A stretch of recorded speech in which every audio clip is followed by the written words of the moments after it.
वफाकी हुकूमत के ज़ेर इंतज़ाम शहर की अहम तरीन इलाजगाह शेख ज़ायद अस्पताल फैकल्टी की बदतरीन कमी का शिकार है।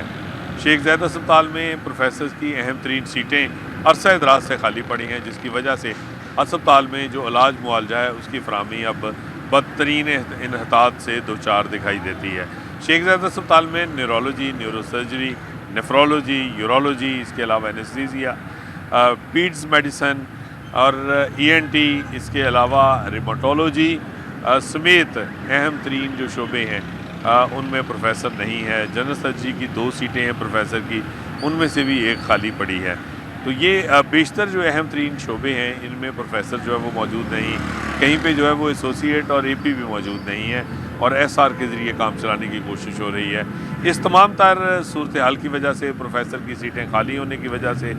सीनियर कंसल्टेंट्स ना होने की वजह से शेख ज़ायद अस्पताल पे अब मरीज़ों का जो एतमाद है उसमें भी कमी दिखाई दे रही है और शेख ज़ायद अस्पताल में 50% या इससे ज़्यादा बेड्स का खाली रहना अब मामूल बन चुका है। ये वो इलाजगाह है जहाँ पे बेड मिलना मुहाल हुआ करता था और बहुत मुश्किल से यहाँ पे जो है वो बेड अवेलेबल होता था, क्योंकि हमेशा शेख ज़ायद अस्पताल में 1 बेड 1 पेशेंट की पॉलिसी जो है उस पर सख्ती से अमल दरामद किया गया। लेकिन इस वक्त गुज़श्ता चंद सालों के दौरान जो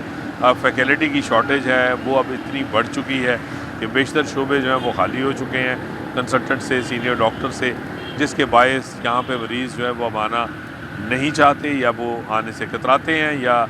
जो दीगर अस्पताल हैं वहाँ पे मरीज़ जाना जो है वो अब उसको तरजीह दे रहे हैं और इसी वजह से शेख ज़ायद अस्पताल में 50% या इससे ज़ायद बेड्स का अब खाली रहना मामूल बन चुका है।